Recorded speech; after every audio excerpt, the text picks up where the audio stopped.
John Mearsheimer makes this point. Why does the United States intervene all over God's little green acre?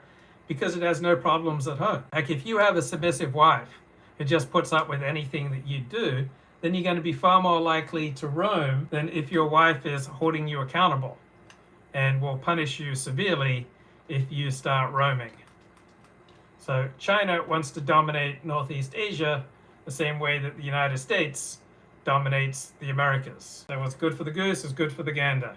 So China wants its own Monroe Doctrine. So the Monroe Doctrine was propagated by the United States in the early part of the 19th century, saying that the United States would not look kindly at European powers interfering in the Americas. So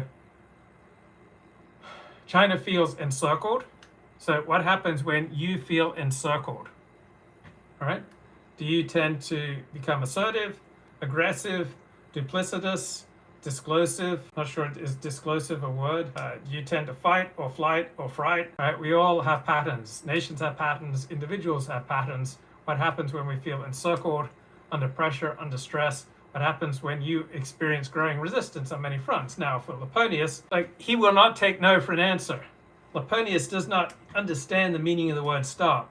Laponius does not understand the meaning of the word don't. Laponius does not understand the meaning of the word quit that, right? Laponius will not take no for an answer, right? So when Laponius faces growing resistance on many fronts, he lashes out. Laponius has one speed, like go, go, go. That's one speed.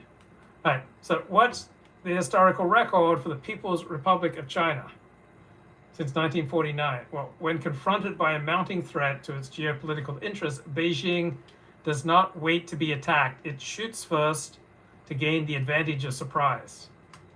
All right, so God forbid, there are men on dates and they want to take a woman to bed, and do they ask? No, they try to take advantage of surprise, right? So do they begin by, just delicately touching her shoulder? God forbid.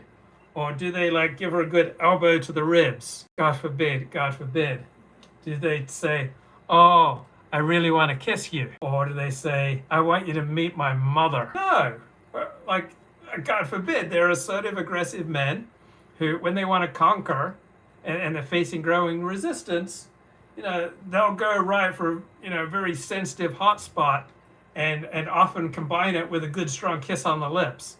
So there's the downward motion of the hand, God forbid, and then the snuggling or cuddling, or, God forbid, is like what the governor of New York did, where he cupped that woman's breast without permission. Now he's facing a misdemeanor for sexual battery and assault. So many men, God forbid, they're on a date, they're at a bar, they feel like they're making progress with the woman, but, do they go through all the steps of getting consent all along? No. They'll slide the old hand out, God forbid, and combine it with a good strong kiss on the lips, and then unless she calls the police, off they go.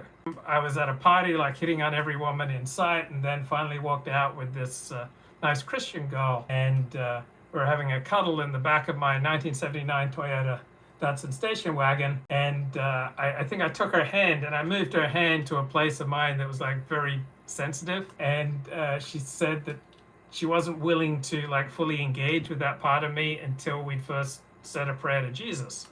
And I was impaled on a moral dilemma. Here I was, I'd converted to Judaism. I could not say a prayer to Jesus. On the other hand, I was in a high state of excitement, and I thought, I've got a really good chance here. And I couldn't really think straight because most of the blood had drained away from my head here to another head. And so I was happy just to let her say the prayer to Jesus. It was a minute or two. It was a very beautiful, long prayer. And then off we went. Okay, God forbid. This is before I truly understood the significance of the Toyota